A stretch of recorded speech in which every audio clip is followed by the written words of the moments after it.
როგორ მიმდინარეობს მონტენეგროში მსოფლიო პირველობაზე ტურნირი და რა შედეგები აქვთ ქართველ მოჭადრაკეებს.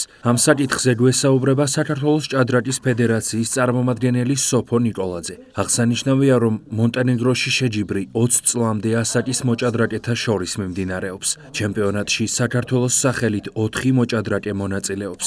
Როგორც სოფო ნიკოლაძემ აღნიშნა, ამ დროისთვის ჩვენი ქვეყნის წარმომადგენლები წარმატებით ასპარეზობენ. მისი განმარტებით ჩემპიონატში მსოფლიოს 65 ქვეყნის 263 მოჭადრაკე მონაწილეობს. შეგახსენებთ, რომ მსოფლიო პირველობაზე 20 წლამდე ასაკის მოჭადრაკეთა შორის ტურნირი 9 მარტს დასრულდება. საქართველოს სახელით 4 მოჭადრაკე ასპარეზობს, მათ შორის არიან ევროპის და მსოფლიოს ასაკობრივი ჩემპიონატების მრავალგზის გამარჯვებულები და პრიზიორები კესარია მგელაძე, ანასტასია კირთაძე, ლუკა კილაძე და საქართველოს მრავალგზის ჩემპიონი აკაკი ყალიჩავა. ორი ტურის შემდეგ 2-დან 2 გამარჯვებით ლიდერთა შორის არის კესარია მგელაძე, ანასტასია კირთაძეს 1.5 ქულა აქვს, წინ კიდევ 9 ტურია და იმედი გვაქვს, რომ ჩვენი მოჭადრაკეები თავს გამოიჩენენ. შეიძლება ითქვას, რომ მსოფლიოს უძლიერესი მოჭადრაკეები მონაწილეობენ და ერთ-ერთ ყველაზე პრესტიჟულ ტურნირად ითვლება ახალგაზრდულ ჭადრაკში. ამ დროისთვის საქართველოში ჩემპიონატი ჭადრაკში ყველა მუნიციპალიტეტში მიმდინარეობს. ახალციხის შედეგები უკვე ცნობილია. სოფო ნიკოლაძის განმარტებით გამარჯვებული მოჭადრაკეები საქართველოს ჩემპიონატის უმაღლესი ლიგის საგზურებს მოიპოვებენ.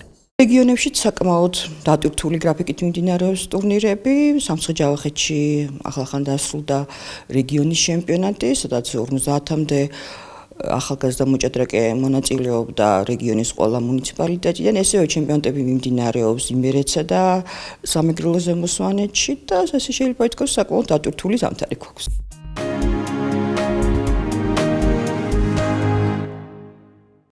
თბილისის ზოოპარკის საკვირაო ზოოსკოლაში 1 მარტიდან საგაზაფხულო კურსი დაიწყება. ამ დროისთვის პროგრამაში მონაწილეობის მსურველთა რეგისტრაცია დასრულებულია. გაკვეთილები ინტერაქციული ხასიათისაა და მოიცავს სხვადასხვა აქტივობას. ორგანიზატორთა განმარტებით პროგრამის ფარგლებში 5-დან 16 წლამდე ასაკის მოსწავლეები გაეცნობიან ცხოველთა სამყაროს, ჩაერთვებიან ზოოპარკის ბინადრების მოვლაში და შეისწავლიან ბიომრავალფეროვნების მნიშვნელობას. გაკვეთილები სხვადასხვა ასაკობრივი ჯგუფებისთვის შაბათ-კვირას ჩატარდება. სასწავლო კურსი 3 თვის განმავლობაში გაგრძელდება.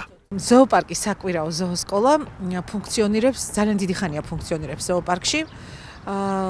გვაქვს საშემოდგომო და საგაზაფხულო სეზონები და მოიცავს ბავშვთა ასაკობრივ ყველა ჯგუფს ფაქტიურად, ეს არის 5-დან 16 წლამდე. ინტერაქციულ გაკვეთილებს გულისხმობს, მოდიან მოსწავლეები საგანმანათლებლო ცენტრში იღებენ რაღაც თემის მიხედვით, იმდღევანდელი თემის მიხედვით გარკვეულ ინფორმაციას, შემდეგ გავდივართ ცხოველებთან, ვესწრებით კვებას, გააჩნია ასაკობრივ ჯგუფს ცოტა უფრო დიდები შეიძლება დალაგებაშიც მივიღოთ მონაწილეობა.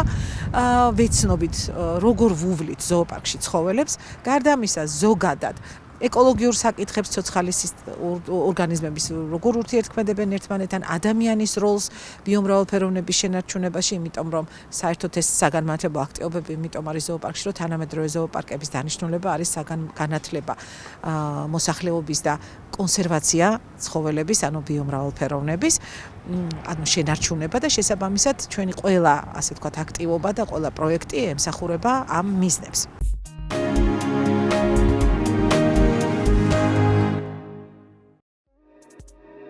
ჰაერის დაბინძურებას თუნდაც მოკლე დროით შეუძლია მნიშვნელოვნად შეამციროს ადამიანის უნარი, იყოს ფოკუსირებული ყოველდღიურ საქმიანობაში. ამ დასკვნამდე სპეციალისტები დაკვირვების შემდეგ მივიდნენ. ამის შესახებ ინფორმაციას გარდიანი ავრცელებს. დაკვირვებას ბირმინგემის უნივერსიტეტის სპეციალისტები აწარმოებდნენ. კვლევაში მონაწილე პირები 2 ჯგუფად დაყვეს. სპეციალისტებმა მათ გაუკეთეს კოგნიტური ტესტები. ტესტის გაკეთებამდე კვლევაში მონაწილე პირველი ჯგუფი 1 საათის განმავლობაში მაღალი კონცენტრაციის ნაწილაკებით დაბინძურებულ ჰაერზე იმყოფებოდა. მეორე ჯგუფი კი სუფთა ჰაერის პირობებში. კვლევის მიხედვით პირველი ჯგუფის მონაწილეები ნაკლებად ახერხებდნენ ყურადღების გამახვილებას მთავარ ამოცანაზე და უფრო ადვილად ეფანტებოდათ ყურადღება. გარდა ამისა, მათ გაუჭირდათ ადამიანის სახეზე ემოციების ამოცნობაც. სპეციალისტების განცხადებით, დაკვირვებამ აჩვენა, რომ ჰაერის დაბინძურება მნიშვნელოვან გავლენას ახდენს ადამიანზე. არ არის გამორიცხული უარყოფითი გავლენა იქონიოს განათლების ხარისხსა და შრომის პროდუქტიულობაზე.